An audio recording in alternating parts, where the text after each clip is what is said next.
Welcome to today's episode. We're diving into an interesting topic. How can the wives of company CEOs contribute to society in a meaningful way? Yes, it's a fascinating question. We often see the CEOs getting all the credit, but the wives of these powerful figures, not so much. What role do they play in shaping society? Exactly. In many ways, these women are overlooked, despite the significant influence they could have. There's a broader point here about their potential contributions to society, especially in areas like welfare and education. Right. It's not just about managing personal wealth or luxury. The idea is that these women, alongside intellectuals, can bring a new paradigm to society focused on welfare rather than finance. What do you think about that? I think it's crucial. Imagine the wives of CEOs coming together, not just as supporters of their husbands' companies, but as active participants in social change. They could lead efforts to create welfare enterprises, focusing on the well-being of marginalized groups, such as the elderly and disabled. That would shift the whole dynamic.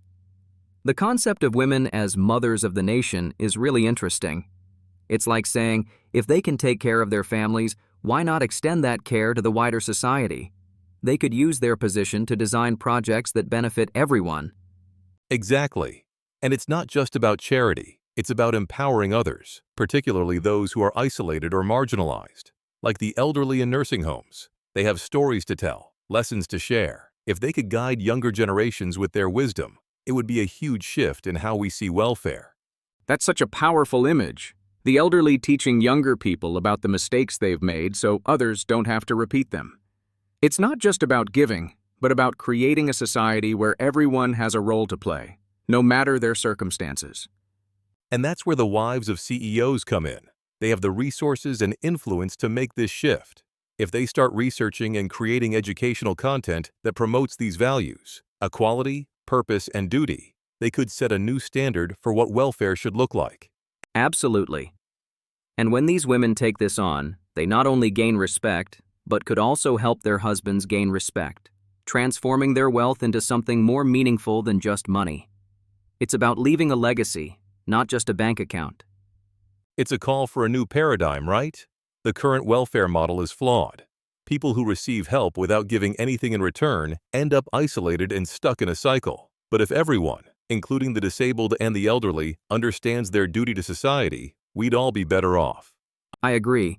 It's about ensuring that everyone contributes in their own way, no matter their situation. The women in these positions could help create a world where people see their value beyond their material needs. That's the key.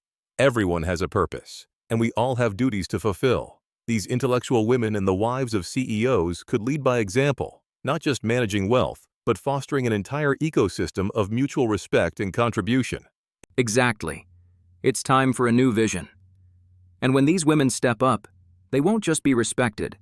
They'll change the way we think about success and leadership. So it's not just about money or power. It's about contributing in a way that uplifts everyone. Imagine a society where the goal is to serve humanity, not just to accumulate wealth. That's the future we should aim for. Yes, and it starts with a change in mindset. We need to think about what we can give, not just what we can get. That's the kind of leadership we need. Well said. It's about taking the resources and influence that come with privilege and using them to make a real difference.